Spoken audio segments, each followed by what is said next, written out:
Hello, everyone, and welcome to Popcast on the Rocks, episode 87. This is a pop culture podcast where we talk about all the things we enjoy in pop culture, and sometimes there's whiskey. My name is John, and I am joined, as always, by Andrea. Um, with her mug there, probably That whiskey. We'll just that's assume it. probably whiskey. Yeah. Anyways, today we're going to be talking about Hawkeye episodes 4 through 6. So that's the latter half of the show. It's the finale. But we'll be getting to that later. Up front, we'll have just a few news stories. So if you're worried about spoilers. Before we get to our weeks, are there drink holidays? I mean, obviously there is holidays coming up, traditional ones. How about drink Yes. ones? Yes, they're sneaking ever closer. Tomorrow is Christmas Eve, which fittingly is National Eggnog Day. Have you ever had eggnog, John? Mm-hmm. Yep. I I have also. I tried it actually for the first time either last year or the year before, since we're in our like time space continuum where time means nothing anymore these past few years. But yes, I it is um a recent thing for me. I had not tried that as a kid growing up. And I'm not Okay. really sure what I think about it. So you Like, you mean eggnog plain, not like eggnog right. cocktail or drink? Not Yeah, like spiked. spiked. Yeah. So I, Yeah, I tried the spiked version last year. But yeah, it just like never was a thing in my house growing up, like eggnog. yeah. So Me neither, really. I mean, I found out I was lactose intolerant after a while, sure. and then so Sure. then not Kind of really kills that. that. Hmm. Yeah. I mean, I definitely Um, I'm in the camp of like, I'm cool with that it wasn't a holiday thing in our household growing up because I didn't enjoy it all that well. But Well, let me say, like, as an aside with the dairy thing, I as annoying as a lactose intolerance is, hmm actually kind of was helpful, I think, in a way, because in my mind now, the idea of eating piles of cheese or something like that just seems wrong. oh, them's Like, fighting words, it John. seems like it shouldn't happen. Like, when I'm eating mac and cheese, it's just all cheese or something. It's just like, this Yeah. is my brain. It's like one of those things your brain's telling you danger, wrong, bad. It's like sounds that are too loud or like Right. it's too hot. So, Oh, man. If ever something controversial was said on this podcast, it is that right just right there. now. Yeah. Yep, that's right. Ignite a Okay. firestorm, John. I love it. Um, so yeah, so for those of you who do enjoy dairy or eggnog, um, tomorrow is National Eggnog Day, so celebrate your hearts out. I will not be joining you. Um, and then previously this week on the 20th of December, it was National Sangria Day, a drink I do enjoy and have quite often. Unfortunately not this morning. And then just yesterday on the 22nd, it was Coquito Day, which is like a Latin American version of eggnog, just with like a few ingredients Mm, and spices switched. But kind of along the same basis. So okay. Cool. yeah, for those of you who do like eggnog or are looking for a variation, want to try something new, check it out. It sounded Yeah. good in theory. And So so you're drinking, as we already established, probably whiskey this morning. probably whiskey. There Okay. it is. There it is. Probably Nice. whiskey, but really coffee. Maybe with Well, a little whiskey thrown in. yeah, in the morning, these morning shows, I don't know.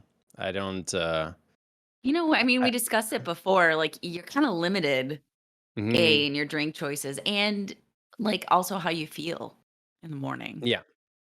Like I don't want I could have a Bloody Mary, but I Mhm. kind of make mine pretty stacked usually. I don't really want to eat that on stream. And then mimosa, okay, but we don't keep orange juice on hand. Maybe I we know. should, maybe I should have that those vitamins there. Mhm. But Yeah, yeah, we typically don't either. We tend to try, when we make like a liquor store run, we try to keep like a bottle of champagne on sure. hand. You know, Mhm. just like over lifetimes we've learned, just for like big or little like celebratory moments, it's kind of nice to like have that on hand. But yeah, then we don't usually think about orange juice. So Yep. Um, I going back to the eggnog, I guess. I thought this is my one way I can possibly celebrate. So I have coffee, but eggnog in it. But there you go. But it's it's like oat dairy milk, free or oat okay, milk all right, eggnog. okay. So I mean, what I've seemed to discover with lactose intolerance is it's not like, oh, you can't have dairy. It's that your body is not producing what would break down, dairy as readily. So I can still have it, just not as much. Well, um, they do make tons of dairy-free options now and things. And Ashley was thinking to me, and here's the oat milk version. So yeah. Nice. So yeah, maybe you should try your eggnog in your coffee. Maybe that's the way Okay. you can appreciate it. Yeah. Maybe I can join the legions in some fashion. But yeah, straight up, I just can't do it. Um, all right. Your week. I feel like see, what day is it? It's Thursday. We met kind of recently. Yeah. The days of the week too are just like all melding together and stuff Blurring here. together. So, Well, it's like a rush toward the holiday, so, that last week, what are days anyway? yep. Well, did you manage to watch anything or I mean, obviously we're going to talk Yeah. Hawkeye, so that, but other than Yeah, I am freshly, um, just finishing Hawkeye this morning, actually, so I'm excited to okay. talk about that. And then, I did finish also another series that I really enjoyed. I finished Arcane this week. Definite thumbs up. That show ended on a big cliffhanger. Um, so I feel like they either, made some great choices and decided to like try and see if they could hook the audience, or they knew they were getting a second season and were just like, yeah, we're gonna leave one more. Okay. Um, but yeah, highly um I don't know what I was trying to say there, but excellent But show. aren't they didn't confirm they're doing more? I thought maybe They everybody just did. loved it. Oh, they did. Oh, okay. Okay. They did. Yeah, they've already confirmed that there's a season 2, so I don't know if like the showrunners knew, kind Oh, of I before see. they Yeah, put it out right. there and we're just like, you know, We're we're making gonna it leave this with a way. Yeah. bang. Yeah, we're gonna leave with a bang because we know we are having a season 2, or if they were like, maybe if we like Confident. leave them on a big enough cliffhanger, they'll be forced to give us Yeah. a season 2. But yeah, either way, excellent. Well done.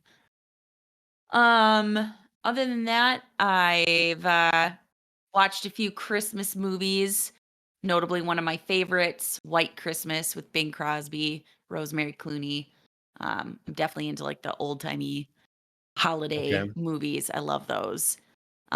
We actually were just like at a party last night talking about, our favorite holiday movies. And that is probably number 1 or number 2 for me. And we were talking about Chris's favorite movie, which is A Christmas Story, which I hate. I loathe. I Yeah, do I not feel like like it. we've talked about this, Yep. Totally. because we're on the same page here. Yep. I mean, I feel like one of my friends was like, "Yeah, you kind of got to watch it once to like get the cultural references." And I was like, "I mean, I guess I sort of felt like I got them anyway without it, but Yeah, sure." right. So, It's like the leg lamp is the thing really, right? And it's yeah, or the eye, I guess you poke your eye out. you shoot your eye out, kid. Yeah, Yeah. for Mhm. sure. I mean, I get it, and like there's like a few moments or whatever, but yeah, no, Christmas Story is not high on my list. So, gonna have to take preventative measures so Chris doesn't pass that down to Evie. Yeah. I was just talking to Tony and Nicole, and that's like a family tradition for them too, is to watch that, and I just don't. Nope. No, No. too bad. I'd take a pass on that Christmas tradition. You're gonna use a veto for against Chris on this one. What's he gonna veto for you then? I I don't don't know. know. I don't I'd have know. to watch it. He can't veto White Christmas because Evie already watched it, so it's too late Okay. there. Okay. But he likes that movie too. He doesn't have as strong opinions as I do about Christmas movies, but Okay. we'll see. We'll see what my trade-off is gonna be. Um Yeah, other than that, I did some reading this week. I said that I was gonna go back and start rereading Wheel of Time, and I did. I started 1 book back or possibly 2 books back because I wasn't sure which book I was on, when I quit, before. So I started reading the ninth in the series, Winter's Heart. Well, And, cool. yeah, it's good. I definitely it took me a minute to kinda, like, get into, where the book was at and, kind of where my characters were situated. But I'm definitely remembering stuff now, like, as I'm getting further into it, like, things seem more familiar, so Okay. hoping that translates through the rest of the many pages that I have to get through so I can keep going.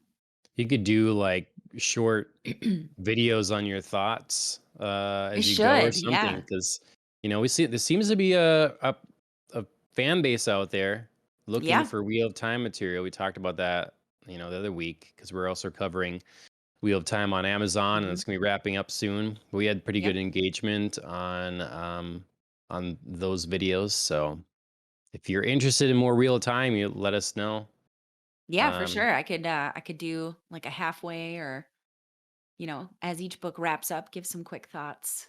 yeah, Quick absolutely. thoughts. Ah, those books are huge. I would never be able to give quick thoughts.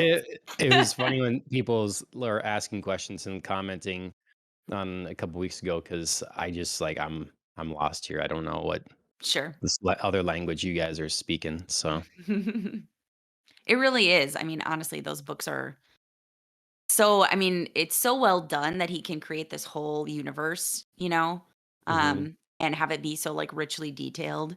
It's kind of amazing when I think about that or, like, other creators like Tolkien, how they can create, like, these very complete universes. But yes, it is like speaking another language when you, like, get into it. Yep. Well, I watched. I didn't. Let's see. I did read a little bit as well, but manga. I'm Okay. in a couple of different mangas. So I started reading a little while ago. A Kame ga Kill Zero. It's like a Right. prequel Yep, I to a remember Kame. that. Yeah. Well, I was waiting for volume two. It's backward, out of stock, and stuff like that. And then I just got the email a couple days ago. Sorry, we can't fulfill your order. It's What? just not coming back in stock, and who knows when or whatever. Because I'm Okay. sitting on volumes like 3, 4, and 5 Mhm. and not having read them because they were Right. available. So I just went and bought it digitally, Okay. so I can read that. And someday I'll complete my collection. I'll find this holy volume 2 somewhere. I don't know. So But random, just like this one yeah. volume goes missing. It seems like it's a little more I haven't kept up on reading physical manga in a while though, and Mhm. it seems like it's not an uncommon thing. Like if you don't kind of keep up, you run the risk of the out of print or the older ones going Sure. away and being a little more of a problem. So yeah, started that. Then did I tell you about Sweat and Soap? No. This is Okay. new. All right. So I'm this is intrigued. What is this? I know it's like it's an embarrassing title to profess I'm reading. I'm only in volume one, but it's like it's a romantic comedy. Okay. So it's but like a more adultish one, I guess. Just like the people in there are adults and they're not kids and stuff. And so this woman is a she works at a basically like a bed or a uh, what's the name of that soap place? Not like a Bed Bath and Beyond, but like um I don't know, a soap store that sell Like Bath and Body toiletries. Yeah, Works? Bath and Body Works, yeah. It's Okay, that kind of alright. thing. But they sell like soap and then toiletry items, perfume and all that stuff. So they have this who she works for has a whole line of this stuff. And she Okay. works there because she has always sweat a lot and she's super self-conscious about it and like making her smell and so this company's stuff is the only like stuff that she's found that seems to help, and work Mhm. and otherwise it's such um, a stress on her life. So well, I'm not gonna give away too much. This is just like the This setup. is this is clearly very aptly titled. Yeah, Like, yeah, yeah. Sweat and soap. it's Yeah. like, yeah, literal. And she meets this guy that actually like really likes how she smells, Okay. and it turns out that he is the guy that like is responsible for all the fragrances. So he's really got a thing for Ah. smells. And Okay, so he's sure, always sure. and so it's like her smells like inspiration to him or whatever. And so I need a sniff or whatever. And it's like the ludicrous things, but to like in a kind of fun Cute way way? to yeah, to get into like uh silly warm heartfelt emotional things. So Sure. um I'm liking it so far. It's silly, but it's funny. It does that thing like Twilight, and I think probably a lot of romance novels do, where if the things there's always this stuff like if Edward was an Uggo, the things he does, Would the be things he creepy. would be super creepy. But Yeah, for sure. because our protagonist is into him, they're actually romantic, not creepy. Sure. So that's this as well for sure. Sure. So I feel like that's a lot of romantic comedies. I yeah. Also Twilight, because I have no idea what that's tween. What do you categorize that as? Just like tween movie? Yeah. Yeah. I Um, suppose. but yeah, I feel like it's a lot of that. Like, if these people weren't so pretty, some of the shit would be real weird. Mhm. Like, Yep. or, if somebody wasn't into it. Even sometimes when somebody is into it, it's like, man, that's a lot. Yeah. So, but So, it's cute. It's cute. mhm. So there are my manga recommendations. Akame ga Kill Zero and Mhm. Soap and Sweat. And then I've watched a couple Christmas movies too. I always watch Christmas Vacation, National Lampoon's Oh, Christmas yeah, Vacation. So for sure. watch that one. That's actually another one I hadn't seen until more recently. That was not, Okay. like, a part of my childhood, Christmas movies or whatever. Yep. So I think I saw it earlier than I saw A Christmas Story, but I like this one. This one's good for me. Nice. And then Love Actually. I don't know if I mentioned Cute. that last week or not, but Mhm. yeah, that was good. Um, I did see, so I'm still willing to go if you guys want to, but I am terrified of the spoilers, and then someone invited me to Spider-Man. So I did see Spider-Man, The new one. the new one. Okay, Mhm. I was wondering when you put it on here, I was like, "Ooh, does that mean he watched the old one so he could be caught up, or did he, like, actually go and just skip it?" Yeah, I just skipped it. I'll, I'll probably I watch it knew it. sometime I too. knew But it. yeah, well, like Okay. Spider-Man's been pretty good as far as I can tell, spoiler wise on the internet thus far. But like Yes. Hawkeye has not been. No. Hawkeye, No, and if you if you don't, weren't watching Hawkeye, like, forget it. Like, yeah, I mean, don't forget the show because overall I would say watch it, but yeah, forget it if you know, wanted to be were spoiler free. yeah, exactly. Yeah, like I'm trying not to put in our thumbnails and stuff. Everybody else puts it in their thumbnails like the day after the show or the day of the show. Mhm. Yep. Ah, come on, you know. Yeah, I So, think, I mean, we'll get to this in a minute, but, yeah, I think Hawkeye did a really great job of, like, weaving in some good threads of other characters and other storylines, but, like, yeah, why do that? Why ruin it for people? mhm, yep. Well, anyways, Spider-Man, Mhm. I won't speak on much here other than to say that, like it's Thumbs up, doing thumbs really down? well at the box office. And if you're a Spider-Man fan slash enjoy the Spider-Man movies, I don't see why you wouldn't enjoy this one. So Okay. Would you say it's good that even if you're, not a fan or just, kind of neutral, like it's still a good movie? yeah, it it relies. I mean, it relies a lot on the fact that we care about Spider-Man and Spider-Man's history in the past and everything like that. And Okay. these movies they build on one another, and so I just feel like if you people know if they're going to see this already. If Sure. you don't like Spider-Man, this is not going to change your mind. Yeah. you know, I if mean, so.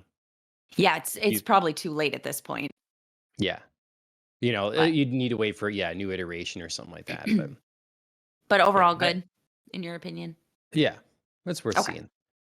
Okay. It just wasn't as I good won't as like, the hype, Oh, the okay. movie's doing so Interesting. well, it's selling like hotcakes, Yeah. Pete texted me before, is like, "Johnny, Spider-Man," Pete Mhm. was been on this podcast, and so, yeah.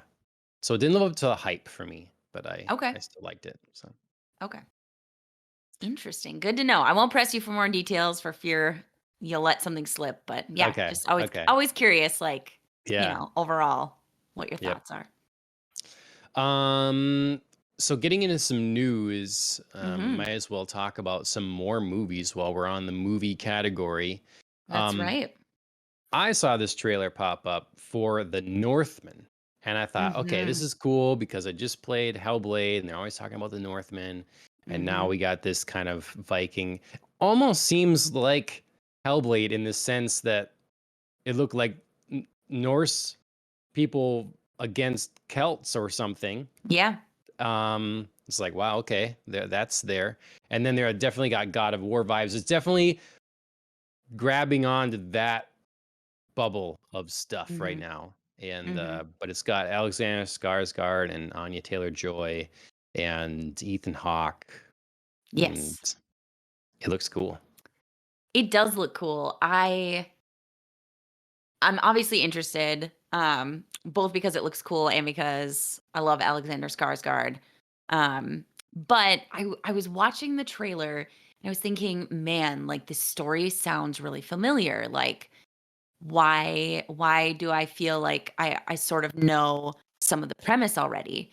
And I realized this story is basically Eric Northman's story from True Blood, Oh except my god. it is. Oh my god. This better It not be that. I'm not watching it if that's the it's case. I don't think it is, you know what I mean? Like, it's Yeah. clearly not gonna be like that, but it is, like, I was thinking about it, and apologies, I'm gonna be a little spoilery for the trailer, but it's like a kid who is going to inherit the throne after, his father passes, and his father's trying to teach him responsibility, and he's just kinda, like, playing around and whatever, and then sees his father get murdered and then is like, "Oh, I'm gonna come back and avenge you." And like, that's literally Eric Northman's backstory, except in his backstory, he's a bit older than this kid. So yeah, I was just like, oh man, like I feel like I've seen this, but I haven't. So Oh my god. yeah.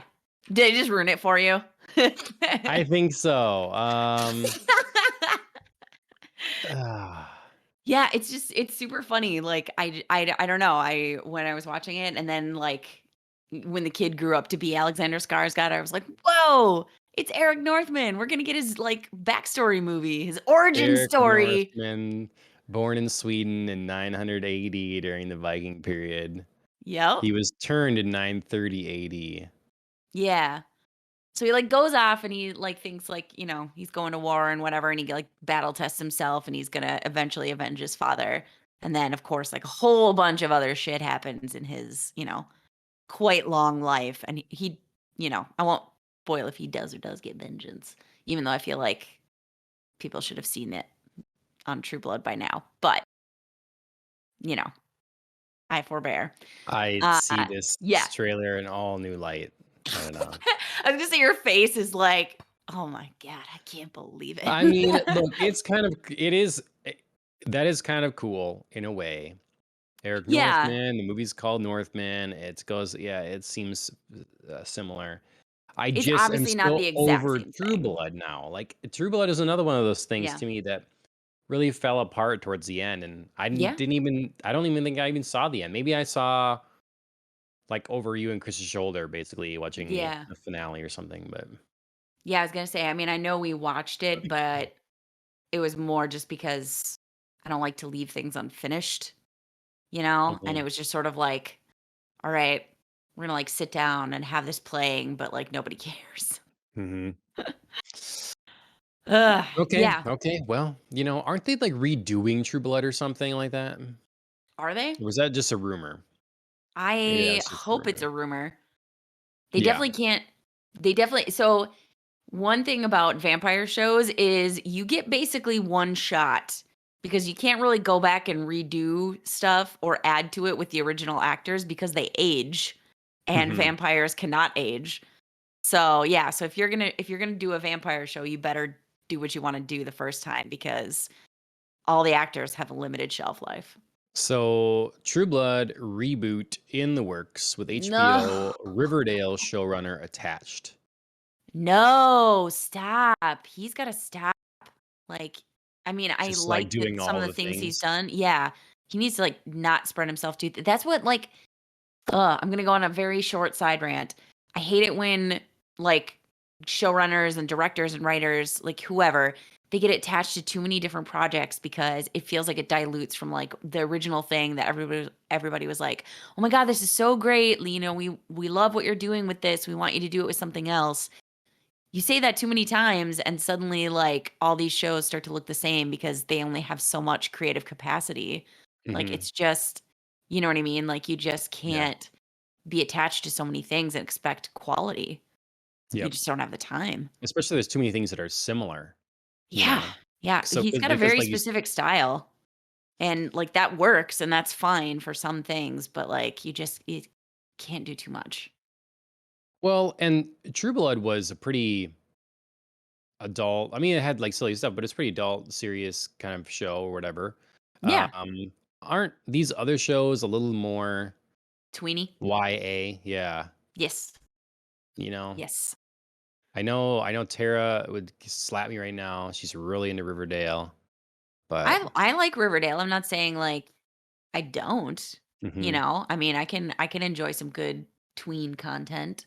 Um, but yeah, I just don't appreciate it when guys like this try to do too much. Like yeah. I want good content for the show I already enjoy and I don't want um I also don't want too many shows that are the same. Okay. Yeah, right. Well, speaking of things that I would rather not see happen, or rather not get that's done too often, take your pick. Ghost of Tsushima, the game, is being Mhm. directed into a Ghost of Tsushima, the movie. Yes, it is. Yes, it is. I saw that the other day and was just like, "Ooh, how does John feel about that?" Speaking of adaptations that have So, recently been successful and not successful. Um, yeah, Successful, I would say Arcane, even right. though it's still like animated. Not successful, obviously. The most notable thing we've talked about is Bebop. But here's the thing with Arcane, to my understanding, is it is expanded lore for League of Legends. It is Yes, not I retelling believe so. something from League of Legends in video format now. It is adding Ooh, to the backstory of a character that we haven't seen the backstory of, to my sure. understanding. If I'm wrong, let me know, but Yeah, I that's the mean, way you could I'd you could seen it. convince me I know next to nothing about League of Legends, Mhm. so, yeah, I mean, I'm sure there's maybe moments or, like, very small things that might pull from, the game, but yeah, I don't think it's, like, retelling an entire arc. And that's the way I think this stuff should be handled. Like, um, I was kind of excited about Last of Us on HBO, but then now it just Right, sounds like it's being a retelling of the game. right, Well, play the game. If this was a series about how things came to be the way they were in the Last of Us world mhm, on HBO, that would be cool. If this was in the Last of Us universe but took place in a different part of the country, that could be cool. You give yourself a lot of freedom. You have a time. You're giving the writers and people what they would want in a way here mhm, because you're not shackled by so much that you have like the characters and their actual story. You're just shackled by the rules of the world. that they exist Right. in. Right. And now the content you're creating is more valuable because it connects to, and you're filling out this thing. That was always the way it was with Star Wars too. You'd have the movies, and then the books meant so much more because they're filling in all these gaps and they're giving Mhm. color to, like, and extra meaning and depth to everything that Right. happens. And instead we just decide to just strictly adapt. And Cowboy Bebop, I would have been way more on board with a live action in the universe of Cowboy Bebop show that Right. didn't have anything to do with the characters and stuff. It could take place afterwards, or it could Right. show how the big with the big gate collapse and explosion and stuff that, like, caused all the debris to hit the earth and everything in Bebop, Right. and Yeah, that could see have been how an that interesting plays out. story. Mhm. Yeah. And then that, to me anyways, encourages someone that watches one thing or plays the other thing or whatever to seek out the other thing because it's enhancing and Right. adding more as opposed to just replacing.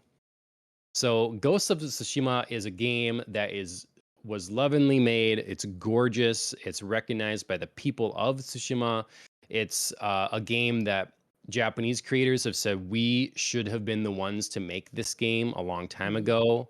Like, we failed in not doing this. It's recognized as a piece of art, and it's taking heavy inspiration from classic Japanese samurai films. Right. So we don't need to now turn that thing that was inspired by samurai films back into a samurai film. Right. This was that's like, what? It it's I understand Sony's, like, want to branch out and increase the value of their IPs, but I think they're going about the wrong way. Just Mhm. same with the Uncharted movie. Give us a new Uncharted story.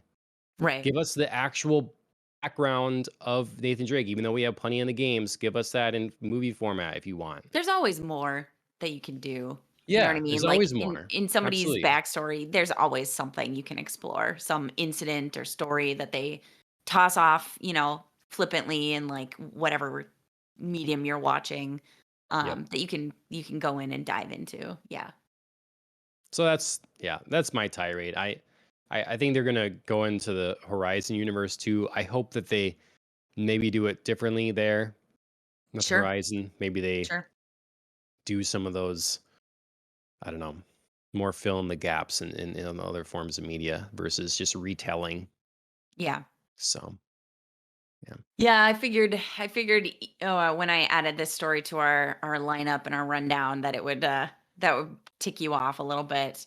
Unfortunately, obviously, even though it sounds like the writer is trying to do it justice, yeah, it just kind of sounds like we're just going to make the game into a movie, Yeah, and unfortunately. it could be It could good. still I be mean, good, it could still be good. Absolutely. I but just yeah, it's still it's don't know how. hard. It's hard to see that happen and be Mhm. that worried about it, for sure. Well, I'm even worried about them. They're doing a sequel, to my understanding, to Ghost of Tsushima, and it's because it was A very game? the game, yeah. Okay, I was like, So "There's a it'll movie sequel already? Jesus." Oh, no.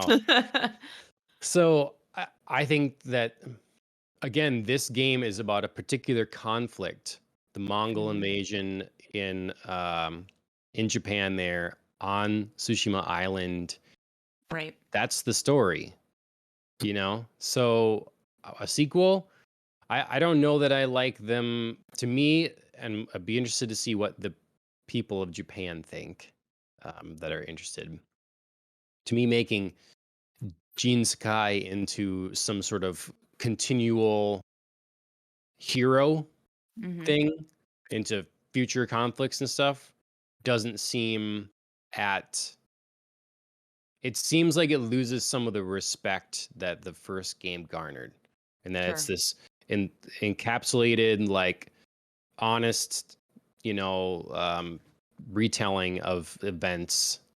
I don't mean honest in, like, historically accurate exactly. I just mean honest as in, like, Like the true genuine to. story. Yeah, yeah, right. Yeah. So I just feel like it loses some of that if you start just making sequels. Do you know, is there much released about the game? Like, do you know that it's still gonna center around the same character, or is it possible that they're That's a good moving on? question. That's a good question. And maybe I'm assuming something, but I at the same time with the popularity of that character, I feel like they would have a tough time Bringing putting him someone else, yeah. aside. Yeah. Mhm. Okay, so sequel has yet to be officially announced. Um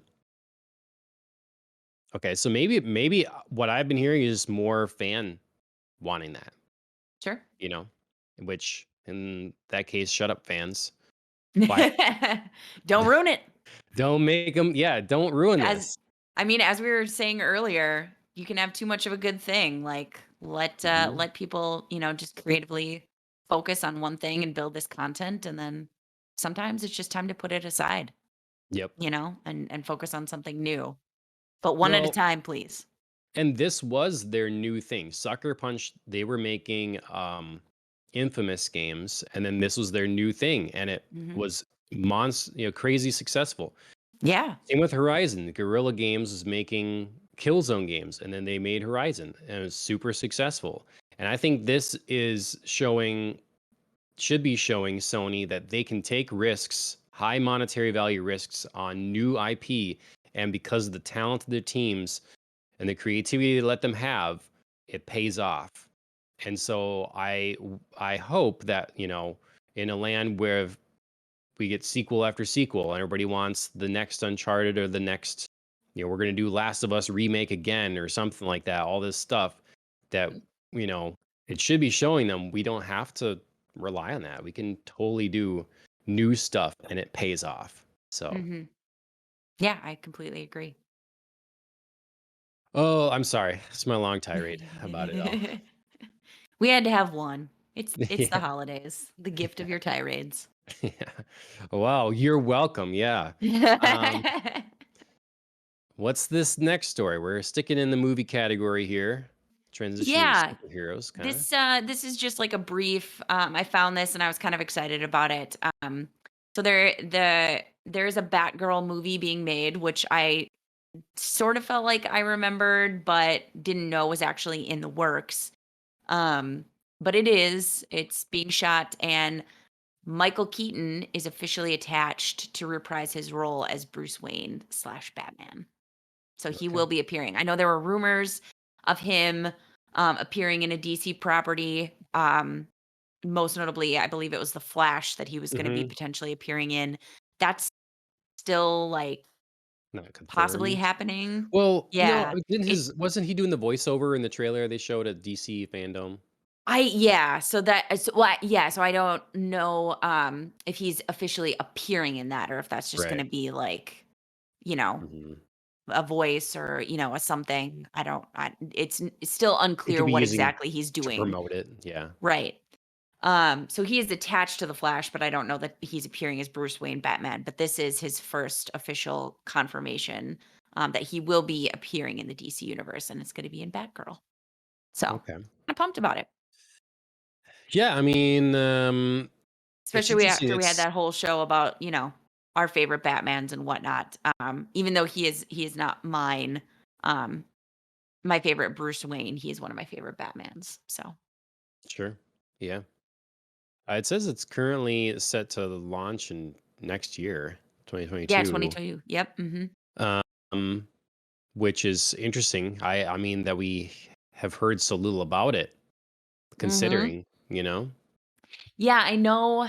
I think either when we were doing like some prep for DC fandom, um, or possibly talking about Snyder's cut of Justice League.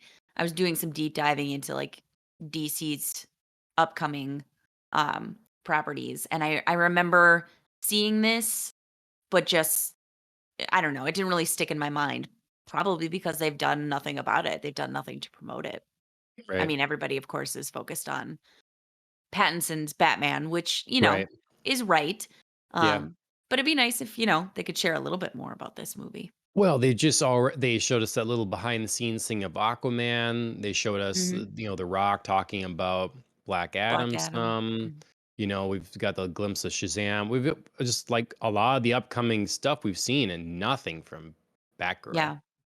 So, I Yeah, I mean, don't know what that oh, means. If it's either, they're not very confident in it or they're so confident, it's looking so good that they can feel maybe safe to do a media blitz next year.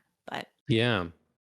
I It'll don't be know. interesting how they do this. Mhm. If it's gonna be actual like Barbara Gordon Yeah. and you know, I don't know. I'm it yeah, I'm intrigued until I'm Ye proven I shouldn't be.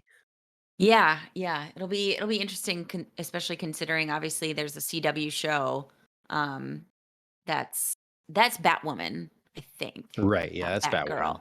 But I Yeah. don't know if they're gonna, like, try to tie in something from there, from that property, or if it's just gonna be, like, completely separated. I doubt it. I don't know. I thought that show maybe got canceled now. Did it? Um, That'd be hilarious since it also was I mean, not, like, as prominent as, like, Aquaman or Shazam or whatever, but it was a pretty, um, big to do at DC Fandom as well to promote that. So it'd be oh no, hilarious if that was promoted and, Batgirl wasn't. it says there's gonna be Season 3 wait, oh or this 4? is old. The season 4 reportedly canceled after season 3. Oh. I don't know. Maybe it's not. I don't know that season 3 is aired yet even. I'm so confused about that show. I feel like I hear about it in waves and I'm like, "Oh, right. I should maybe check it out," and then Yeah. suddenly it's, like, gone. Hmm. Well, I don't know. I'm trying to I led us yeah, down a because rabbit this hole, John. yeah, I know. This was from March 17th, this article. Mhm. But yeah, we'll see. DC's typically steered away from connecting the two, but then obviously now with the Flash, that's the thing where they've changed and Right. do doing their multi-dimensional Yeah. rigmarole Right. stuff, shenanigans. Yeah, I feel like I can never predict what DC is actually gonna do. They're so uneven, Yeah, even with like between movies and promotions and like what they care about, what they're gonna tie in, what they're not. Like, yeah, I don't know. I throw up my hands and say whatever you want to do. yep. I think some people with the company probably done that. Yeah, And then the people in charge are like, they take spaghetti and just blah, throw yeah, it at the wall. whatever sticks, baby. Yep. Yep. All right. Well, speaking of other superheroes in a way, Hmm. John Wick is coming. Uh, In um, what we both agree is the most unnecessary trailer. yeah. Yeah, Oh the my movie is god. not coming for a while. 2023, it's said, I believe. Yep. March It just 24th, 2023. so yeah, pretty early to have any even a teaser, and they just basically have a little video that's a date reveal. Yes. So that's Yeah. there. Um, maybe could take the time to talk about like Keanu Reeves overexposure. We talked about kind of this a little bit now, just Yeah. how like I don't know, where he could do no wrong. And I think it Yeah. peaked at the Xbox E3 stage with Cyberpunk. Mhm. And someone shouts in the crowd, "You're beautiful," and he says, "No, you're beautiful." And like it just like that's like it's the peak moment. Cyberpunk, the game is coming, whatever. And Yes. well, we've talked on here. I think it was Shane's bold, courageous statement initially that Keanu is not looking up to his competitors, Mhm. his opposites in John Wick anymore, looking a little slow. Yep. And then Cyberpunk, as great of a game as I think it is, did crash and burn because of terrible mismanagement. Yes. Um, That I cannot blame on Keanu Reeves. no, But unfortunately, he was attached to it because he was, up front and center right. promoting. So unfortunately, it seemed like he was going down with it even though he had nothing to do with it. Mhm. And then they, like, supposedly CDPR said that that Keanu really liked the game, and then Mhm. not long ago, he came on a review and said he's never played the game. Um, he's just seen people play it or whatever, you know?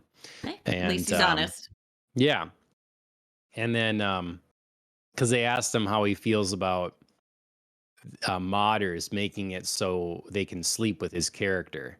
And I didn't know and that was a thing. yeah, and so he's That's just like great. That's he said that's fantastic. pretty cool or whatever, so, um, but He's a then, gracious man. yes. And then, The Matrix has just come out now. Yes, it's officially out. Forgot about To that. From what I've seen, mixed to very poor reviews. Hardly Um, surprising. I'm yes. still gonna watch it, I think, at some point. I'm not in any rush, but, Mhm, yeah. How could it really be otherwise? We've mhm, talked at length, I think, about our reservations about this movie being made. mhm. Um, but who knows? Maybe I'll be in the mixed camp or the positive camp. Who knows? Yeah. All I'm saying is, Keanu, you seem like a great guy. I love you. You're great entertainment, but just watch out here because it's gonna be too much Keanu that's Mhm. like okay or subpar content, and Right. It's you're gonna gonna fizzle. lose that shine. Yeah.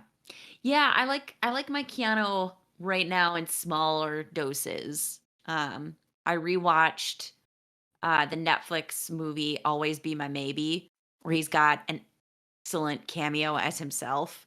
Mm, And just sort of like leans into like everything Keanu, like the whole perception mhm. of him, and it's fabulous. I really love it.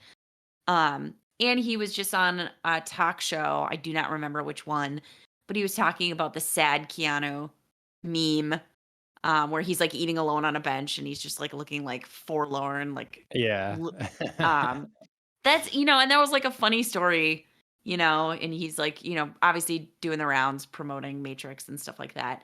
But that's how I like Keanu right now. Like small doses, funny stories, like how did this meme happen? What do you think about it? Like, cool, we're done. Mhm. So You know, speaking of playing themselves, did you see the trailer for Nicolas Cage's new movie? I did not, which is this. He is he is playing himself in a movie where, like, it's like the curse of being incredibly famous and talented or something like that is what it's called. Oh boy. And Is he the star of this movie? yeah, well, Incredibly. yeah, but Okay. I mean, basically, so the premise seems to be that someone is like Nicolas Cage has wasted all his money, real life. Okay. So he has spent all his money, but there's this really big fan that will pay to like have him come out and I don't know what, I don't know if he has to do something or hang out with them or whatever. And he doesn't want to do it, but it's like it's a lot of money is being offered, and so he does it, and they get involved in a bunch of crazy things and breaking Okay. into places and whatever. It's just like super meta. Yeah, for sure. That's literally what I was just thinking. I would give that a shot. That'd be funny. Yeah. Yeah. There's Yep. like there's like a limited set of people that I think, it can play themselves well. Um, what was I watching the other day where I was like, this is hilarious, like this meta version of yourself. Oh my god, Entourage. So surfing around Mm. HBO Max. Um, and Bob Saget plays a version of himself in that I find hilarious. Okay. So, I mean, the whole premise obviously is like when they get, a guest actor that's an actor, they all play like versions of themselves on that show because it's about, Nice. Hollywood. But Bob Saget is probably one of my favorites in there. Okay. Nice. All right. Um, Sticking on the superhero category with Doctor Strange. Yes. We're moving into Marvel territory now. They released a kind of teaser trailer for Mhm. Doctor Strange and the Multiverse of Madness. Did you get to watch this? I I posted last did. minute kind of here, but I did. Yeah, so I quick caught it right before the show. Super excited about it. I love that they're like leaning in and referencing WandaVision. Because of course Scarlet Witch makes an appearance in this trailer. Um, so yeah, I find that excellent. Also, it's really smart for themselves um to make such an overt reference to that. Because obviously, if you don't have Disney Plus and you haven't seen WandaVision, like you're gonna miss that. Mm, And I know I'm focusing on a really small part of the trailer here, but I just think it's the type of thing that Marvel does well, sells itself, with, sure. like referencing other things so that you feel like you have to go back and watch that to get the context of like what are they talking about. So Yep. yeah, I'm excited for this movie. I think it's gonna be great. Um, I think Elizabeth Olsen has proved herself as Scarlet Witch, and I love that she's going to be a big feature in Doctor Strange. Yeah. Yeah. I agree. There's a lot of Marvel things that I'm, could give or take, whatever. But this one I think is the most. I'm most excited for it. So, Yes. um, well, that's coming before we know it next year. Yeah. No kidding. Um, Hawkeye is, however, done now. Mm-hmm. Probably the shortest of the Disney Plus Marvel shows, right? Uh, Um, did or Captain and Winter Soldier have only 6, or was that 8? I felt like everything was at least 8, but maybe not. Okay. Yeah, I Um, don't remember. Of course, that's also one of my least favorite ones, so I could be not really yeah. caring to keep the brain space for that, but Um, let's see. Looking it up, I know that there's at least 6. Um, had 6. Okay. 6. Alan Okay. Thanks, confirmed. Alan. Yep. So, okay. So same as that. Um, Yeah. 'Cause they're on the longer side. WandaVision, I think, was like the typical like half-hour-y, mm, comedy, like right. faux comedy. So I think that's why it got a little bit more for Yep. episodes. But yeah, So yeah, keeping just it short and sweet in Hawkeye. right. So, spoiler time for those that have Mhm. not seen Hawkeye on Disney Plus. This is episodes 4 through 6. Probably Yep. be talking anything in there. So be wary. Hope you've kept up with us. Mhm. It's been a while. I kind of watched episode 4 and 5 right away or whatever, and now it's 6. So I'll have to be refreshed, I guess, on what's going on there. Um, Yeah. but I saved it up. Okay, perfect. Um, why don't we like start with just in general, like this is Mhm. done now. Yeah. What do you think? How is this? How the season wrap up? I thought overall well. I mean, I spoke a little bit about this earlier, but it wrapped up. It wrapped up not only I think potentially Hawkeye as a character. We may not be seeing him in the MCU anymore. Um, I think this would be a fine note for him to end on. But it wrapped up other characters' stories as well. Um, it kind of it not officially for spoiler alert, Yelena, Black Widow's sister, kind of wrapped up her arc that we were introduced to in the Black Widow movie. So if they have her as a character going forward, it'll be for something new because her whole thing, of course, that we saw in Black Widow was that she was going to set out and was helped along in her mission to kill Clint Barton, um, avenging the death of her sister, and that storyline wrapped up pretty neatly here. Um, and then we got some cool openings, I think. Of course, we were, again, spoiler alert, introduced to Wilson Fisk and the Daredevil universe, kind of made a little cameo in Hawkeye. Seems like his story is wrapped up if you've watched the finale, but if you're a fan of reading the comics, of course, you know that this potentially is not, if they follow his storyline. And then we got the weirdest little like blippy like maybe there's something here. I had to look it up. So in the finale episode, Clint returns a Rolex to his Mhm. wife Laura, and it's got a shield logo on the back of it with 19. And I had to look that up because I had no idea what that meant. And apparently, it's referencing his wife as an agent of Shield, Agent 19.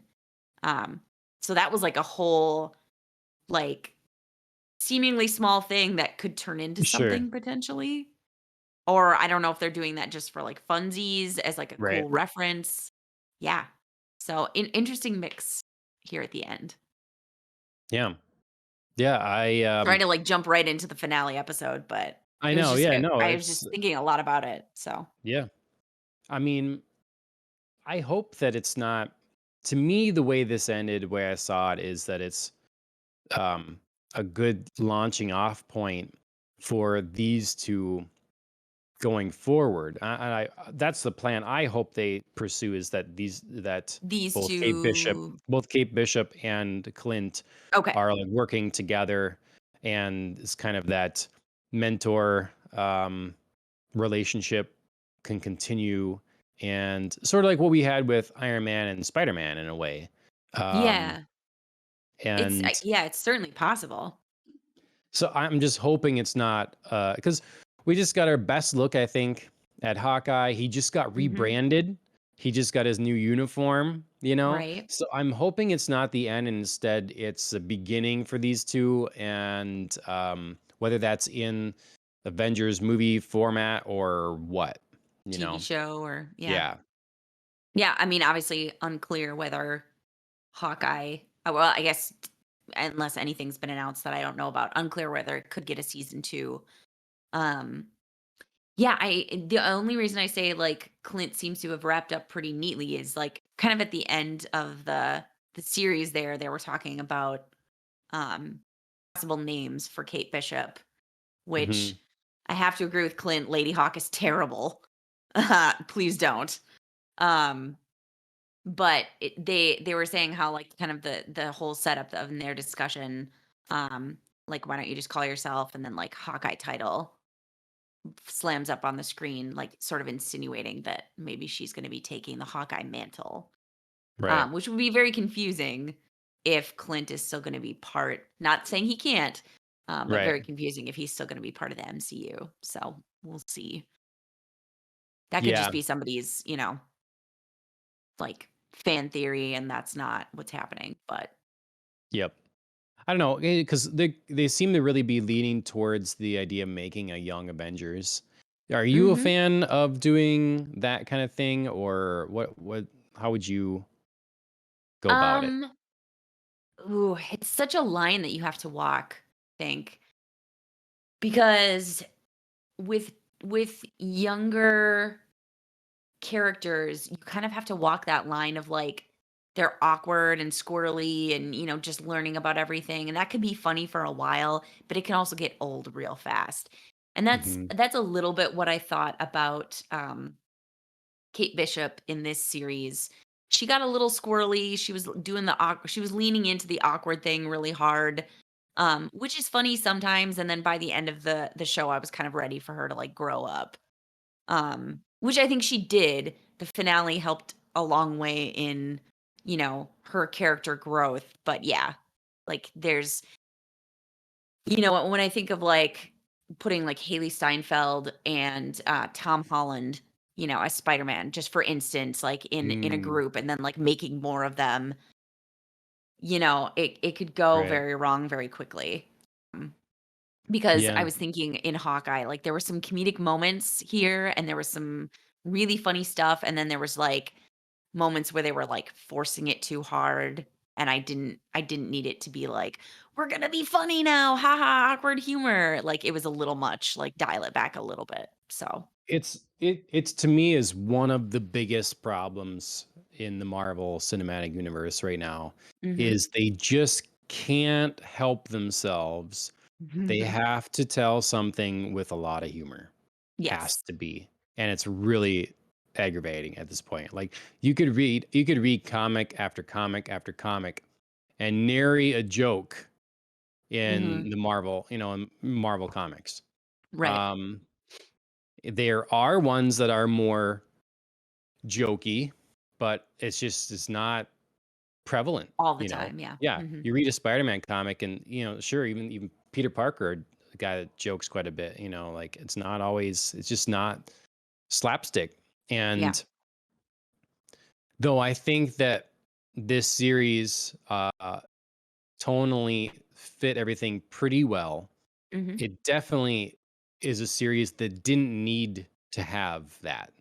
Yeah. Like, I mean, is it reminds me of like Doctor Who or something like that. Writers that just can't write a different Mm, Doctor Who. They just sure. can't do it. Like Sure. I I want to, get you. let's write a doctor that's stoic and serious, and I just can't. No, Yeah. he just that silly goofy doctor just must come out, Hmm. and it's really annoying. And I think that it's like even for all their imperfections, the stuff like the Netflix Marvel things, that's where what we're missing. And Yeah. I'm worried they're gonna mess up Doctor Strange because the original talk, there's been doing lots of reshoots. Original talk was it's a little too dark, Hmm. a little too Sam Raimi, whatever. Hmm. Just I don't know. Anyways, yeah, I think it's a problem. I think it's a big Yeah. problem. And where I think the humor works is in the adult characters. I think, Clint being Rye works here. Hmm. I thought like Jack DeCane, like his whole like shtick, he was being Yeah. funny, like works. There's like even Yelena switching back and forth kind of between like dark humor and just being dark. I think it works. There's a balance there. There's like a gravitas and like, you still feel like serious moments from them. But with a character like Haley Steinfeld, like it's too much. It's too all the time. Like I said, I think the finale helped a lot in kind of aging her up personality wise, and her sort of learning a little bit more about responsibility and taking things seriously. But yeah, that would be this was the first time I really felt like, "Oof, too much, pump the brakes." And I feel like would be a lot in trying to make a Young Avengers movie. That would just Okay. be quite grating, I think. I have to say I think that in this series it didn't bother me as much as it did in other ones. Sure. Um like Falcon Winter Soldier, because anytime there was a joke or something, it felt so forced and out of place. Yeah. Like, we're gonna make sure we're doing this buddy cop thing that Yes. didn't That apply. writing was just like so uneven and so um So this I yeah, felt like just with the the transitions were Christmas, not smooth. yeah, with the Christmas theme and stuff, like generally speaking, it balanced that delicate Yeah. balance pretty well. Without there was a few moments I in this last episode I really didn't like the larpers. They were It's like, I know, I was so excited for them to come back, and then, like, it was a lot. It was a bit mhm, much. yeah. Yeah. Yeah, so for me, like, I agree there were moments, like, here we're checking out, for those of you who are watching the Christmas planning scene, Mhm. between Hawkeye and Kate Bishop. I thought that was really funny, like, there, the humor worked for me, but I felt like it was because Jeremy Renner's presence was, like, keeping things on a more even keel. I'm thinking about, like, episode 5, kind of the opening conversation between, like, Kate and her mom and Jack and Hawkeye. Like, Haley Steinfeld was just a lot in that scene. There was just so much, like, teen Sure. awkwardness that Mhm. that it just sort of, like, colored some of that episode, I think, for me, and it was just, like, a moment that I did not need. We could have Well, just sat down and been like, "Here's Hawkeye. He's in the house. Shit's happening. Conversation over." We didn't need to be like, "CB1, I'm so cool." Like, yeah, right. I don't know. Yep. Well, it's something like when you're talking with a couple images ago with the holiday party and stuff, she comes over. Mhm. That works because it's it's a balanced, nuanced, like emotional ride we get. We see Yeah. Hawkeye that's like, we already have a little bit of humor. He's using like the Bailey's frozen drink things, his ice packs everywhere Which and stuff. clever. I Yep, love I that. know. I was like, that's a good idea right there. Right? That's real um, life right there. That's Hawkeye's real life where, yeah, as we're talking about, like the superheroes who are, normal and have to go shopping for ibuprofen. yep. That's his real life right there. hmm And but then it's Kate does something sweet for him, and they have their fun Right. moments. But it's grounded then all of a sudden by a Mhm. note of seriousness. So Yeah. it doesn't stay too long, and it's not all jokes. It's like heartfelt things too. Right. So They're it's like having yeah. a mentor, mentee relationship moment. Mm-hmm. Yep. Um, Yep. which I Love knew that one. that coin trick was going to come in Come in handy. handy. I knew Yeah. it. Can't just like have stuff like that in there and then not use it later. Sure. So Yep. that was pretty funny. I also love the realness. For those of you who've watched the show, like Clint like flips like a coin ornament to turn off the TV. Um, proving his great aim. I love his realness of like quarters and nickels you can do, dimes too light. Like Yeah. like he clearly has tried this shit. You know what I mean? Like Yep. this is stuff he uses in his everyday life. Yep. What's the okay? So, in looking at some of the episodes specifically, episode 4, Yeah. you mentioned why German. How many times are German the bad Yes. guys? What do we? What am So I this missing? is early on in the episode where Clint calls his wife cuz she's run some background on Jack DeCane and the Shell Corporation that he's a CEO of and speaks, in code I'm assuming in front of the kids. She doesn't really want them to know what they're actually talking about. So, she's telling Clint, she's giving him the lowdown that, Jack is connected to the tracksuits. Um but then she switches over and starts talking to him in German, asking about the Rolex and things that, other things that may have been left at the Avengers compound. And I was just like, why German? Out of all the languages, like how many times in Avengers movies have bad guys been German? So if they're ever tapping your phone, if they ever manage to do this somehow or manage to like talk to you or like kidnap you or whatever, and you're trying to like, you know, speak to Clint, why would you pick German? Like, communicate in another language that maybe they don't have a shot at, because Klingon. they can understand you. Hang on, I love Okay. it.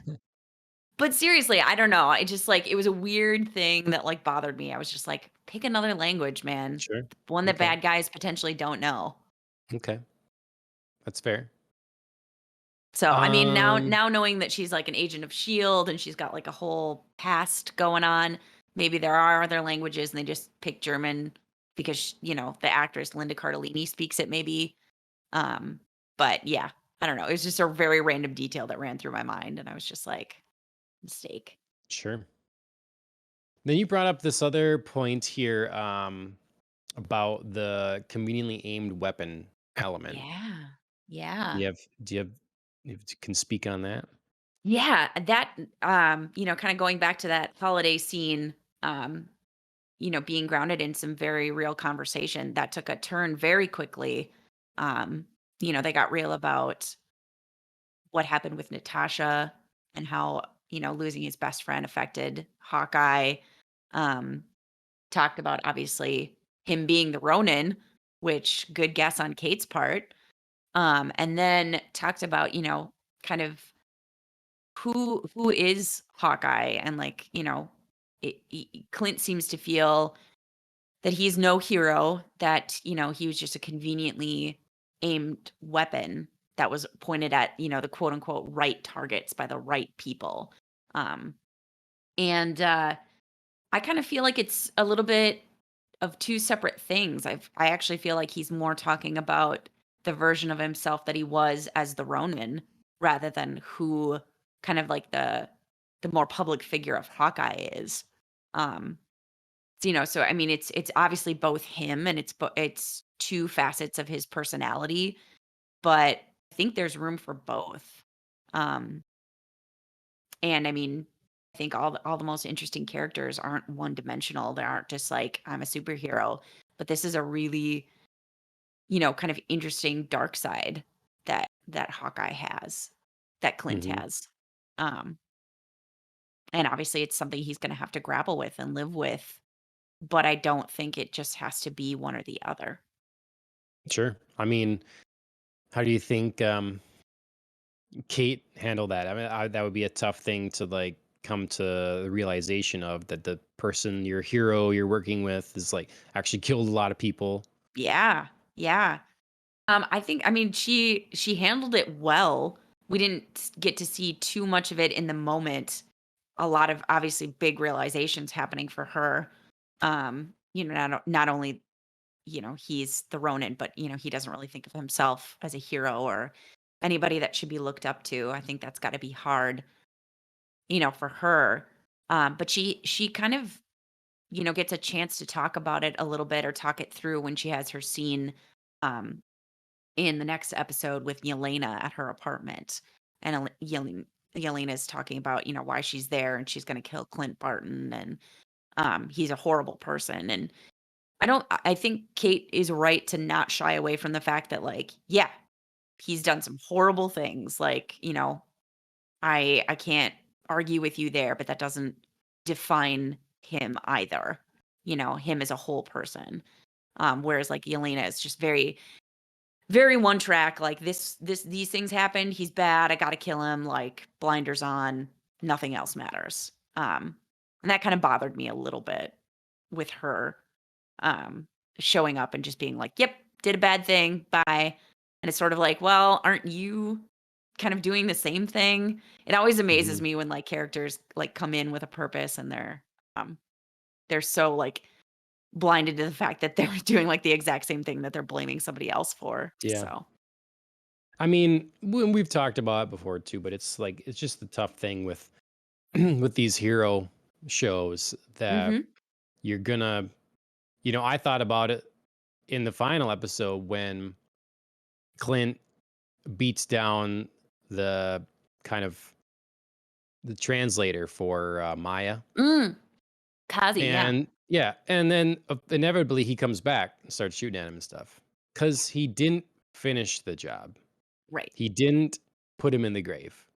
right. Like, he didn't even like handcuff him really Yeah, well, whatever. yeah, Like, so it's just one of those things, like, in a video game where you're moving left or right, you can beat up the bad guys and they fall down and it's not a big deal. You move on. But they come back. They get back up, or mhm, whatever. And so it's that difficult thing that, you know, I don't know, playing with these moral whatever, when mhm. you're, it's like, I don't know, if you're already taking this into your own hands. You're already really doing what's wrong by Yeah, being a vigilante. right. Um, I don't know. Although Is it? In Clint's case, he's a government sanctioned Yes. Yeah, it's vigilante. true. Right. Um, and Kazi does get his in a more satisfying arc, I think, for Hmm. Echo. Yeah. Well, and that's always the other thing, is like, they you know, they'll have where someone is, the hero won't do the killing, but Mhm, if they get killed in, like, the it gets written to the point where the bad guy does die, but it's mhm, not directly by the hands of the mhm, hero. So therefore the resolution is there, and it's done. That's how you want it to end. The bad guy mhm, is dealt with. It's done. mhm. But just so long as it's not actually the hero that pulled the Right, trigger, which is right. pretty hypocritical, really. Like, so as a storytelling thing, we need to have this resolution: bad guy dies. Mhm. But how do we manage to get there without our hero actually doing the deed? Yeah, I mean, it's a good question of, like, if Clint pointed Maya, Echo, Kazi, and, basically told her, like, "Look at the betrayal that's happening in your own organization and from your own people." Does he then bear direct responsibility for Kazi's death? I would say yes. Sure. You know what I mean? Like, Well, I he's the one mean, he's gotta know that, like, she's not just gonna let that go. I mean, well, she obviously yes, still has the choice. He didn't say, "Okay, go kill Kazi now." But he does bear responsibility for sharing that information and knowing that that's a possibility. I mean, I'm not you I'm might not saying I feel blame him, I don't think it's like a bad thing, but yeah, I mean, there's some responsibility there or having a hand in or played a part in, his death. I just think on from like the outside, from like a meta perspective, it's weird that this is the way we write things Sure. because we know we want the resolution, but somehow it's morally repugnant for our hero to actually, you know, Mhm. create the outcome we're looking for. I don't Yeah, know, for sure. you It's a know. very weird thing, like, even when Clint was Ronin, we only saw it for a very short period of time, and we usually see it in we do see it in flashbacks, I think once in real time, um, and then we usually see him kill characters we don't care about because they're on the screen for, like, half a second. You know what I Hmm. mean? It's somehow less impactful, even though we know he kills and we see him do it. It's less impactful because we don't know the characters. So it's like, Yep. all these extra guys, whatever, we don't really care. Yep. Um, Whereas Kazi would be somebody, who's been on the show, we know who he is, we don't like him, but he's like a real person. So we would have to Hmm. watch Clint kill a real person. Yep. Yep. Let's see. Um, And I say we don't like him. Maybe there's somebody out there who does. I did not. I did not care for him. yeah. Mm, No. No. Um, so yeah, we get to see Elena for the first time in episode mhm. 4 at the end. Yes. For those that did not see, um, what was it? Winter Soldier or no, Black Widow. Mhm. Do you think people were a little I suppose a little confused at why Heck she's, yeah.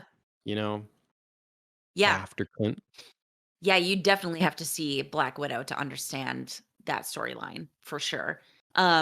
Which though, I mean, the beauty of releasing this on Disney Plus is anybody who's got Disney Plus has access to Black Widow. So if they Yeah. happen to watch this and we're like, what the hell? Can just easily be like, okay, take a pause on Hawkeye, go over watch Black Widow, Watch the end credits of Black right? Widow. Figure this out, and then come back. So Mhm. again, Disney's brilliant at marketing, or Disney/Marvel is brilliant at marketing itself. Yeah, and then we start episode 5 with her, Mhm. um, and in a bit of a confusing mess, but then it makes sense, and Yes. that I was I kind of have fun. to I have to call it out. I loved the way that they presented her getting snapped. Um, that was amazing. Like, just like the camera work, the whole like effects happening, like, I knew what was happening immediately, and I was Mm, just like, "Oh, this is so strange and weird and cool," and, I think we only kind of got a sneak peek at what it's like to be, you know, lost in the snap, with Monica Rambeau in mm, WandaVision yeah, because we got her, like, coming back, um, but this just, like, this is the first time I think we got, like, a whole start to finish, like, I'm getting lost in the snap, and I thought it was sweet. It was awesome. yeah. It had more impact than the other events because Mhm. we immediately saw like how yeah, it's no time has passed for you, Right. and but you pop back and so much has changed. Mhm. That's Mhm. yeah, that was fun. I didn't Yeah. get it immediately. It took me a second, but then Yeah, I mean, yeah, it took me, like, I mean, I didn't right away when the walls kinda started to shift and stuff. Yeah, it wasn't like that mhm, second, but yeah, I knew right away what they were trying to do. yep. Um, so we get more. Clint's really trying to finish this. He's trying Yep. to put an end to it. He's, like you say, visiting Kazi. He's trying to, like we're, you know, trying to have some sort of not giant blow up here. Um, Mhm. so I like these moments. I want to say that with Echo, we're getting the show, but I hope we get to see the side of her that we do in the comics in that because right now she's Mhm. been very one note. Mhm. Like, I like the casting choice at this point, Mhm. physically for the character, but she's been kind of on the one track mind of Yeah. kill Ronan. And in the comics, when she's introduced, you recognize the like pain and hardship that she's gone through and the things, but she's also really like full of life, and she's very confident. She's very Mm. kind of well, she's very flirtatious with Daredevil, and it's just a fun. She's fun, you know. She has that life about her as well, and so I'm hoping that we get to see. I wonder if the Echo Show will go backwards some before some Mhm. of it, and or what. But either way, um, Yeah, I just mean, just to hear you talk about it, like I know Echo and I know the kind of rough outline of her story and her character. But yeah, it'd be nice if we could see some of that in her show because we definitely don't get it here. Like you mhm. said, she's a great actress, but yeah, there's not a lot of space for her to work with this character. Um, and Is I she a great mean, actress? Have you seen her anything else? Because like based on this, like fine, but I just don't know if she has. I oh hoping yeah, no, she I just has the mean like range and she's a great choice here. sure, And I think she does well with what she's given, which is unfortunately not a lot. yeah, Um but yeah, so we get a good, I think, wrap up of her storyline here. So potentially there's room for growth. I don't know if they're gonna, like you said, take it backwards with her story, kind of do a little bit more of her origins and background, or if this is going to be a jumping off point. We're just right, gonna move forward. But I do think it's smart to wrap up her whole like vengeance plot line so they have a lot more to work with whenever they, yep, I don't know if they're already shooting Echo, but yeah, yep. it's a good thing here. Well, we should talk about the biggest thing in the series in my mind, basically. Mm, Maybe in more than ways than one. sure. Kingpin. Um, Yes. so at the end of episode Surprise. 5, we get the confirmation that indeed the big man, the person we see with Maya as a child, you know, the Mhm. whole thing it obviously would have been incredibly disappointing if they didn't do this Right. with those laying that groundwork. But yeah, we get to see that indeed it's Kate's mom that's Yeah, which I did working not see with the coming. Kingpin Woo. and puts into context a lot better the arguments at the beginning of the show between Mhm. Kate's mother and father. Knowing, you know, we find out that her dad was in major debt Mhm. to Kingpin. Yeah. Um, so that's cool. And then the show ends with like the big silhouette over the city of the Kingpin. So Mhm. pretty cool. Yeah. Yeah, I loved that, the last 2 episodes before the finale, closed with us getting introduced to big characters and having those storylines being worked in there, both with, Hmm. of course, Yelena and Kingpin. Yep. It was a lot more impactful for me. Chris was, like, not getting it because, unfortunately, he hasn't watched Daredevil, so he was sort of Oh like, no. "Who's this guy?" Hmm. So I filled him in, on what background I could, but yeah, this was pretty big. Like I said, I did not see it coming that Kate's mom was the one working Hmm. with Kingpin. I definitely was, like, It's a all in good. on Jack. Yep. So, Good great switch. misdirection. Yep. Yeah. They gave me the old bait and switch, and I fell for it. So yeah, so a lot of things, like, we learned so much. Not only is she working with Kingpin, now she's trying to get out, which girl, mistake. Yeah. Um, and, she's the one who killed Armand. Um, did not see that coming either, and she framed Jack for it. Yep. Like, so she's clearly, like, actively working against her fiancé, which, you know, uh, the future of their relationship was left unclear at the end of Hawkeye. But I gotta imagine it's over or, Hmm. some version of over, because you can't do all that and just be like, "Still wanna get married?" Yeah. Yep. So, yeah, that was interesting. Like I said, I did not see a lot of that coming, but I think it provided great fodder for Kate Bishop's character to grow. Yeah. Um, because Right. her mom was also one of those characters who was so one-dimensional and one note, and she was so, like, focused on, you know, "I don't think you can handle responsibility, Kate. I don't think you can, really grow up. I have to do everything for you, I have to protect you. You can't have nothing. Um, you wouldn't be able to handle it." So she was so narrowly focused on all of these things that I think it just made her so blind to everything else, and blind to the reality of who her daughter actually is. Right. um, because she does own up and she does take responsibility and she does, turn her mom in, which Yeah. has to be like insanely difficult. Yep. But bravo. Yeah. No, I think that. Yeah, I think that's right. It's be interesting seeing things again with Hmm. this knowledge now, because looking back, you're like, yeah, you're seeing her mom argue with Armand, I think, and you're like, oh, what does Hmm. he have on her? What's the deal? Right. And it's like completely flips that, you know? Yeah. And it's like, what is Kingpin making you tell Armand to do, or what do you want to happen here? Like Right. it changes that. And Jack, he's always seemed shady, but now we can just kind of see he's just eccentric and, you know, Yeah, really his trying to character make it kind of work. gets to just like skate along, Yeah. We're thinking he's like this creepy dude and he's got secrets, which he still does. Hmm. Um, but we never really dive too deep into who he is. So that'd be fun, I think, for him to get, in something in the future a little bit more of his character and kind of like what's going on there. Cause yeah, he just Yeah. kind of skates along the surface.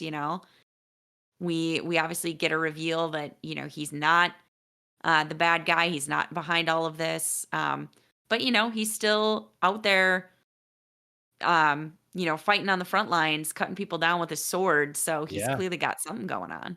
Yep. So I was really worried. I mean, firstly, in episode 5, when they at the end revealed that it was Kingpin, for sure, Mm-hmm. then okay, I'm excited. But then I got to thinking, well, there's only one episode left. You can't Right. resolve Kingpin in an episode. Right. So I got pretty nervous how this was going to go. I'm interested from you, but then also from what Chris said, Sure. having not been familiar, how he came across, how what happened came across. So Chris hasn't watched the episode yet. Oh, He has okay. not watched the finale, so we gotta Oh, we gotta do that. I'm gonna go back and sit down and watch it with him. So yeah, so I'll tell on a podcast later on, perhaps, what he thinks. But okay. yeah, I also was worried when Kingpin was introduced and had only one episode to do something. It felt very much like WandaVision, where we were going into the finale going, "Oh my god, how are they going to wrap all of this up? Like there's so Hmm. much here."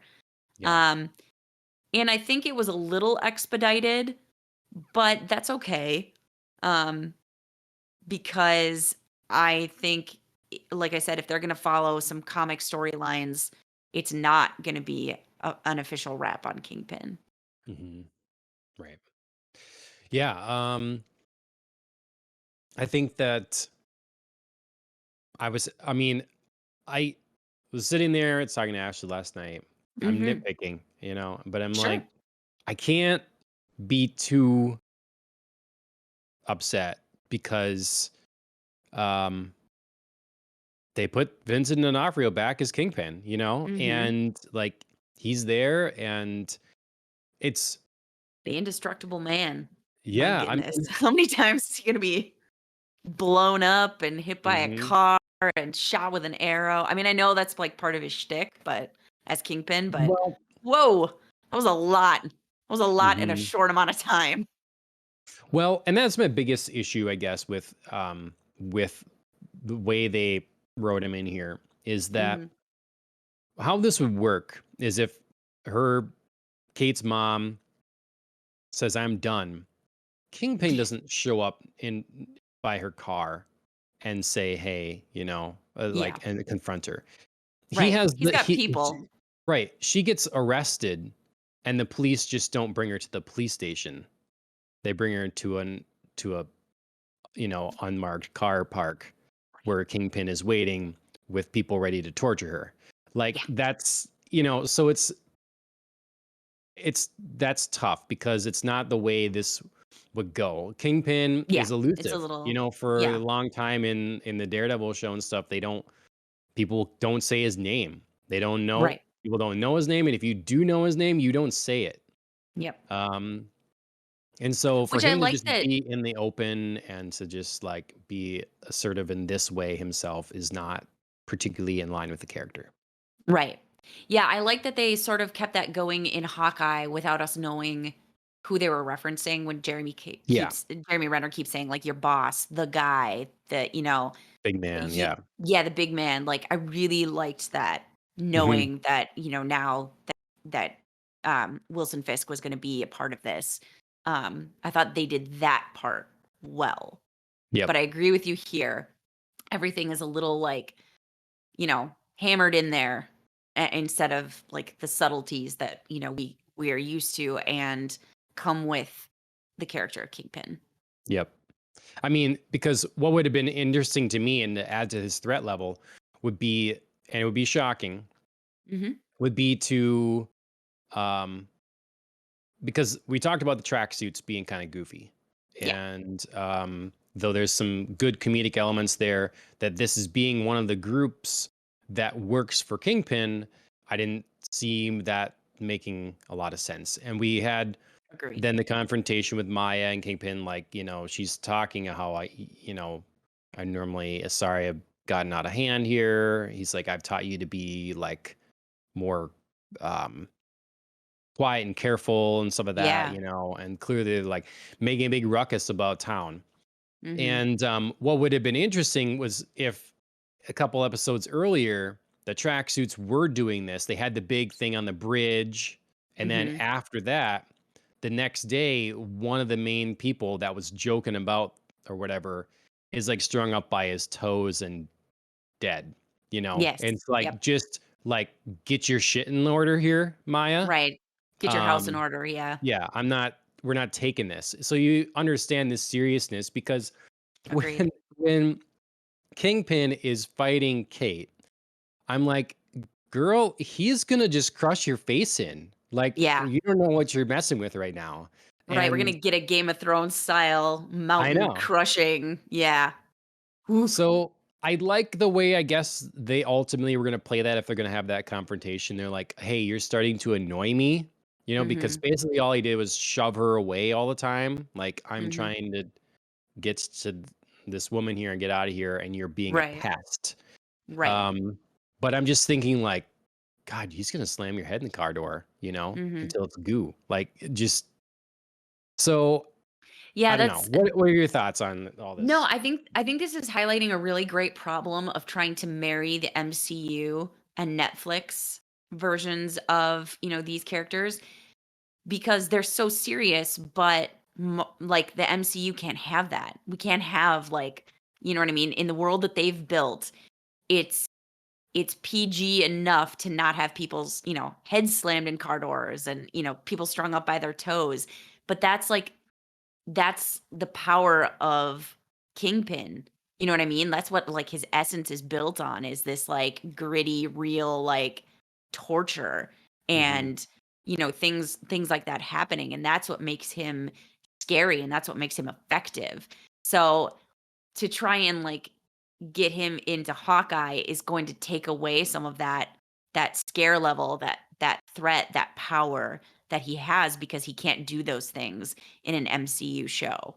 Hmm. So, yeah, there was never gonna be a way that I think Kingpin wasn't gonna be at least a little disappointing because he can't do some of those things in a show Hmm. like this. And it really diminishes his character to not just, like, set him loose and have him be able to do that. See, the thing is, I think they can do that. They're choosing to not. Well, that's what I Like, mean, like, it's an unwritten rule that they, like, yeah. can't do it, and they clearly weren't gonna And test it here. that's what I want them to stop. Like, they need, like, back to the humor thing. Like, PG-13 can allow for quite a bit. Marvel Mhm, sticks to PG-13. Well, mhm. they're sticking a lot of times to PG. and they Yes. don't have to, Yes. and you don't just because something violent happens doesn't mean you have to show it in gory detail. To Mhm. often it's worse. That's why like you can have a horror movie that's rated PG-13. It can be done fine because what you Mhm. imagine is scarier than what can be put on screen. Mhm. And so yeah, you can have these things and know that people disappear. You don't have to actually see the torture. You Mhm. can see the beaten, bruised body that's being thrown in the dumpster. Like you Mhm. don't have to go through. And so I just think they Let don't have loose. to appeal to 6-year-olds all the time. Mhm. Like, Especially with Disney Plus, it does, I think, give them a little wiggle room that it's not, popping up on a big screen that mhm, parents may be taking their kids to. But yeah. yeah, they seem unwilling to test the waters. I mean, yeah, I don't know how the breakdown is, I guess, age brackets and stuff.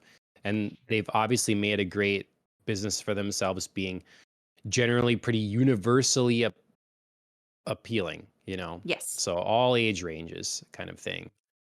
But I don't know. Like if there's a show that was going to make sense, again, kind of espionage thing like Mhm. Hawkeye dealing with a Black Widow assassin, these Right. things these are their opportunities. They didn't Mhm. do it in the Black Widow movie.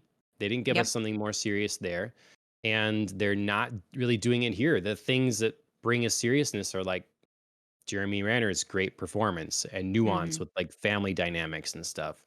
Right. Um, but yeah, Yeah, I mean, who knows? Maybe Echo is finally the show that can truly test those waters. Obviously, like there were moments here that are missed opportunities. Even though Kingpin is only in the final episode, really, like you said, they could have laid some groundwork for his entrance to be a lot scarier, a lot more effective, a lot more threatening.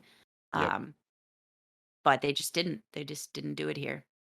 yep, And I think Kingpin suffered for it, even though he was only in one episode. It just like you said, there were too many things that were like, this isn't his usual style of business. right, Um, so it seems a little weird. yep. But His performance was there. I'm mhm, glad to see that he's been brought into the MCU.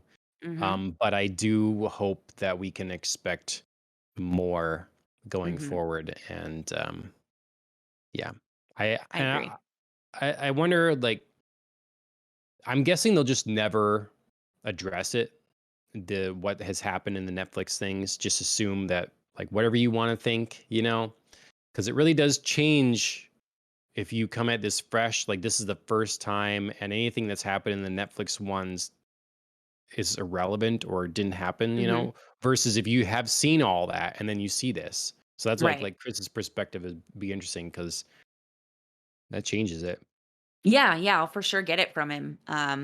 Obviously, like I said, I had to kind of fill him in on the background of Yeah. who Kingpin even is.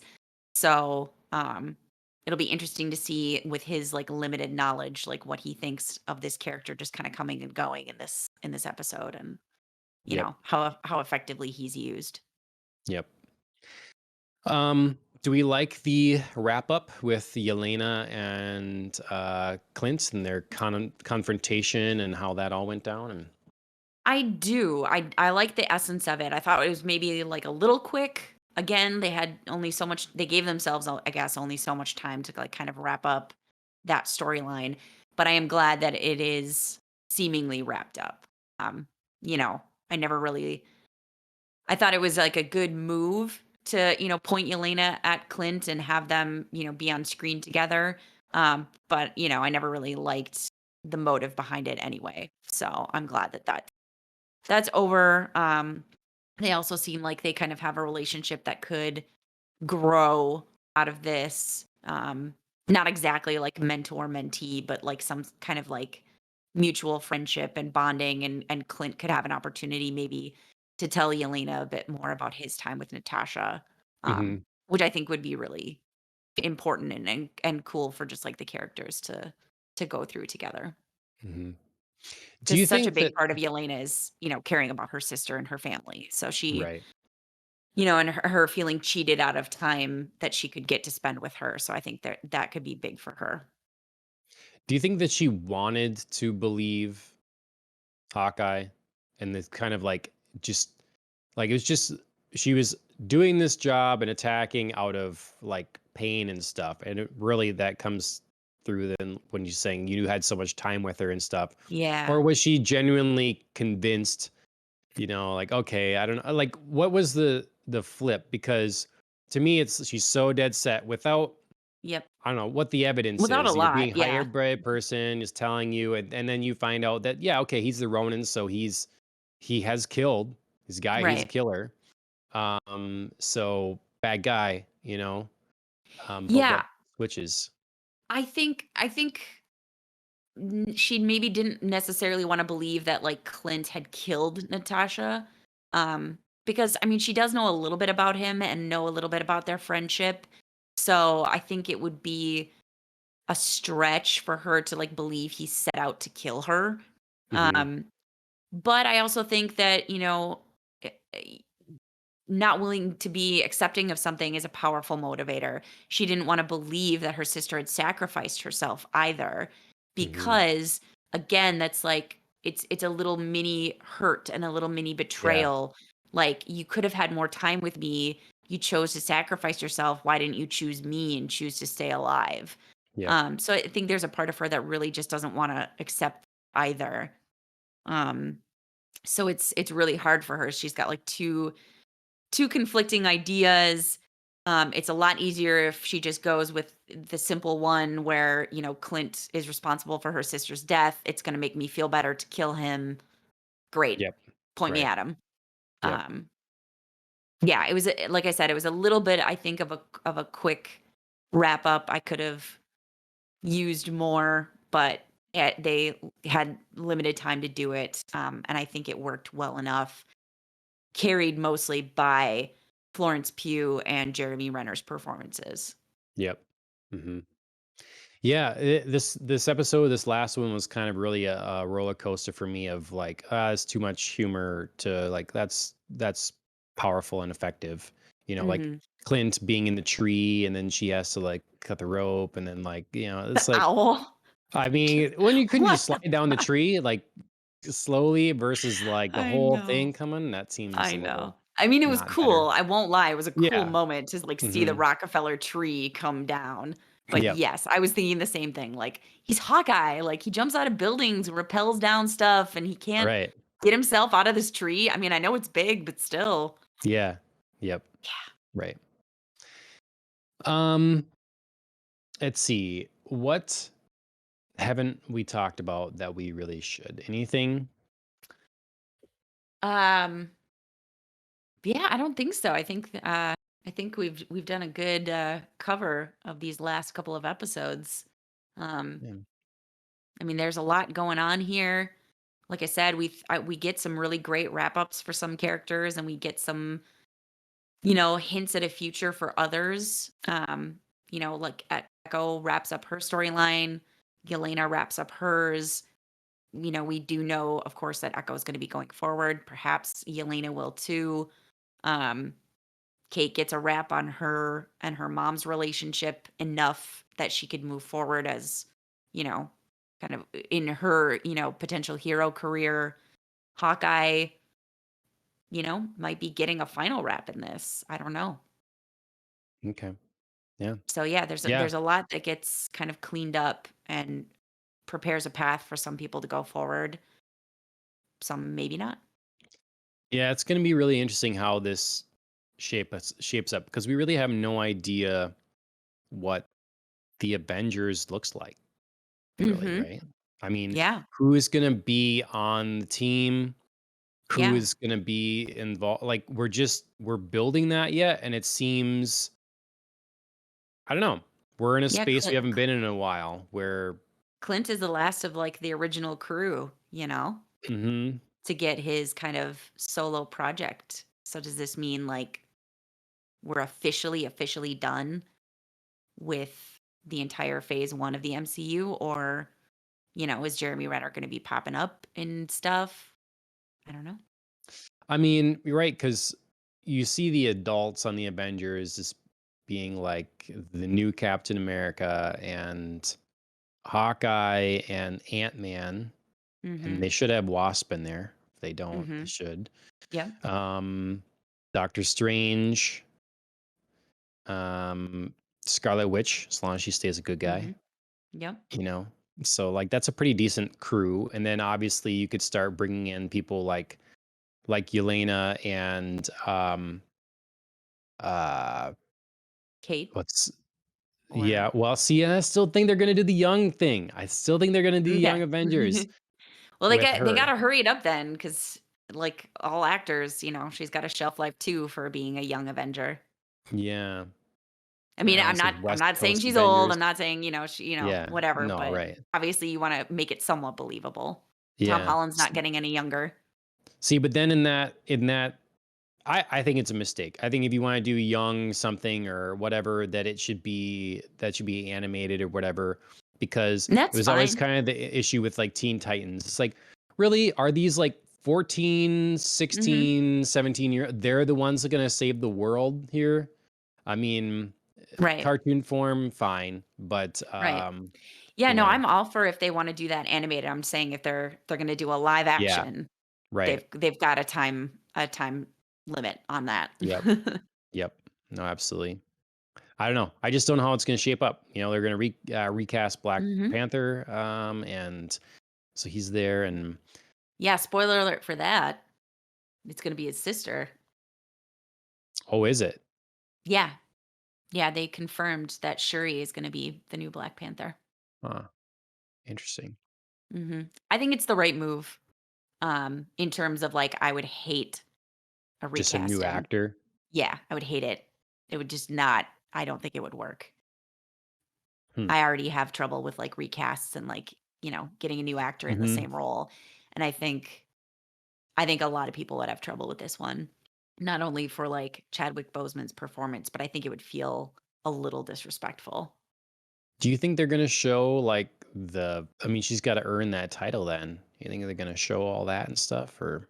Um, yeah, I don't know. I think the Black Panther movie is currently in production and they're shooting. Um, so I don't know if it's gonna be like a kind of a re-origin story for Shuri or if they're just gonna like I mean, they gotta explain the transfer somehow, so but I just don't know obviously how long they're gonna spend on it. So Hmm. we'll see. We'll see. Yeah. I don't know. A lot unknown That's right now. A yeah, lot that's something unknown. they definitely gotta like take their time with though. Hmm. Because movie wise, I think like creating a great script and shooting it, I think you got to be real confident moving forward because obviously it's such a big switch. Yeah. Hmm. So I hope they've taken care of that story. Well, we'll see. It's tough not knowing, having any Yeah, idea where they're gonna really go with this. Is Shang-Chi gonna be in the Avengers, or are they gonna is he gonna stay in like a right? martial arts kind of sphere of things? Yeah, it's so funny. We have so much information about what projects are upcoming for Yeah. Marvel, but we don't really know like the overall arc of it. You know what I mean? Hmm. Like, are these just gonna be, like, solo projects and we're just gonna get, like, glimpses? Are people gonna be tied in? Is there gonna be, a new Avengers crew, and are we gonna, like, really focus on them? Or, is it really just kind of, like, all this, like, splintered up stuff now? Yeah. Because it just seems odd to me to not have the direction that an Avengers film gives. Because Right? what are we gonna, we don't need to reform the Avengers. Like if we wait too long, it's gonna feel like, where are the Avengers? Right, right. Why don't we have who's there at the Avengers yet Mhm, and them in a movie? Like, we don't need to have all the characters that might become part of the Avengers to have an mhm. Avengers movie. Why can't we Right. have the Captain America, Ant-Man, Wasp, Doctor Strange? Why can't we have that movie with the Mhm. core group that's there still, Right. so we can begin setting the seeds, planting the seeds for whatever larger threat is coming, that we Mhm, might need more new heroes to involve in mhm. the group to Right. overcome eventually. Right. We're like rudderless. It's like we're in the DC space right now where we're just getting all these various independent things, but the center line, the through line Avengers Mhm. thing is just nowhere to be seen. Right. And I trust Marvel more than I trust DC to Right. provide that through line. I'm hoping soon because, Mhm. yeah, like you said, right now we feel a little rudderless. We have no kind of clear direction. Um, but I got to think, for the minds at Marvel who've spent so much time planning, it's got to be coming. Um, it's got to be somewhere in their future. Hopefully, like I said, the nearer rather than farther future, so we can have that anchor. Mhm. But who knows? Yeah. You know, Yep. stranger things have happened, and I have, not as many times as DC, but been let down by Marvel. So we'll see what's to come for them. Yep. All right. Well, to wrap up, where does this place in the Disney Plus Marvel shows that you've Mm. had so far? We've had four, correct? WandaVision, Captain, Hawkeye, and have we only had 3? No, Loki. Loki, Loki. Loki. Oh my god, I can't believe I forgot Loki. Ooh, big oversight. I am gonna say a tight third. Okay. Because my I feel like Captain and Winter Soldier just dropped so far in that 4th place. I got a tight top 3 that are, on top of each other, and it's kind of hard to, like, feel like this was, like, a clear, decision. But I would say WandaVision, Loki, Hawkeye. Okay. All good though. Like, it's, Mhm. Yeah. and then, I like I said, Captain is gonna be a distant 4. I think that I go Hawkeye, Loki, WandaVision. Ooh, so you're flipping mine. I love it. It's because um Loki would be third if I factored in fully that I think that that show shouldn't have anything to do with Marvel. That it I see, like, I see. my Yep, argument I get what before you're where saying. that show it shouldn't be shackled. If they're wanting to tell that show, they shouldn't have had it shackled to Loki, where you then make Loki not very Loki-like, and you add in, the different humor and the things that just didn't need to be there. I wanted to Mhm. see this timey-wimey thing that was unchained from all that. So then you didn't have to mutilate Marvel characters in order to tell the story. Yeah. Well, we'll see where season 2 goes. That's Mhm. gonna be, I think, interesting for shifting Loki either up or down the ranks for me, is what's gonna Yep. happen now that we have a confirmed season 2. Yep. WandaVision was just like it was a little bit of a slow burn for me to start. Mhm. And then some of the big payoffs I was kind of hoping for weren't there in terms of the beginning of multiverse things. We Sure. jumping the gun on that. And but Yeah. I should clarify that, like, WandaVision is my favorite show, but it's also the show with the biggest letdown, um, which, of course, was her brother, mhm, Quicksilver, and that being there but not being there. you're Um, right. that was just too much of a tease. I Yeah. get it, like, it's this whole, like, manufactured thing and a manufactured world that she created for herself, but I think it was just cruel to place Evan Peters in that role and not have it Yep. pay off. Yep. Um, Mhm. so yeah, so I should clarify that does hold the biggest disappointment for me, irrespective of my love for that show. And then Hawkeye was just it felt a little different than the others. It was Mhm. concise. It was Jeremy Renner's performance was great. I got to appreciate Hawkeye a Absolutely. lot more.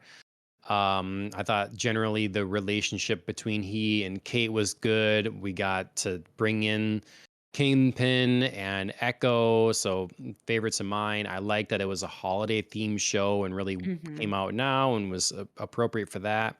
Yes. Um, a lot, a lot good. I just thought it was like the neatest, cleanest, nice package that we've gotten from the TV shows Sure. so far, and yeah, Yeah. and yeah, like you say, sets up a lot of new things potentially or potential Mhm. storylines. So Yeah, and I think I agree with you that it's, when you say it's like the neatest, kind of cleanest package we've gotten in a show, and it sets up clearly, for things moving forward. Like we know we have an Echo show already. Hmm. So we're not kind of left hanging with, being introduced to characters and then having them be ripped away, which I also admit is a failing of WandaVision, where we're introduced to White Vision, Hmm. or Gray Vision. I don't exactly know. And then left hanging with like, well, what was that? Like, are we getting anything from that? Like, is Paul Bettany coming back, or is this just like, cool, we just know he's out there now? Hmm. So, Yep. Yep. All right. That was Hawkeye, specifically episodes 4 through 6, but yep. really all of it and Marvel everything. So, um, it's the holiday week. Christmas is coming. Hmm. So, hope everybody has a good Christmas, or any holiday that you may celebrate around this time of year. Yes. And New Year's is coming. I'll try to stay here for your entertainment, news, discussion, or whatever. Well, we Should, got we got another series we got to wrap up. Wheel of Time, yeah, season 1. So, got to get to that at some point, perhaps before a new year dawns upon us. yeah. I think I have. There's just one episode left now, or something. Um, Yes, I forget where I I'm think at s- there. I think so. I think the last episode should be coming out this Friday, correct? Okay, that sounds Maybe. right. Yeah. And we'll get try to get Phil on board to talk about that. So Mhm. Yes. that'd be good. Hopefully we can make that happen. So um follow us in the meantime on YouTube, Twitter, Facebook, all those things. Here on Twitch, make sure you like, share, subscribe, that kind of thing.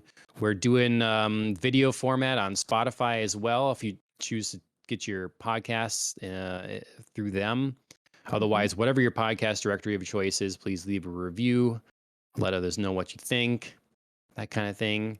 Thank you to Killing the Flower for a theme song. You can find them on YouTube, Instagram, and Spotify. So check Mhm. out their content there. And otherwise, that'll do it from us. Thanks again for joining me, Andrea. Have a good Christmas. Thank you. Cheers and happy holidays, everybody.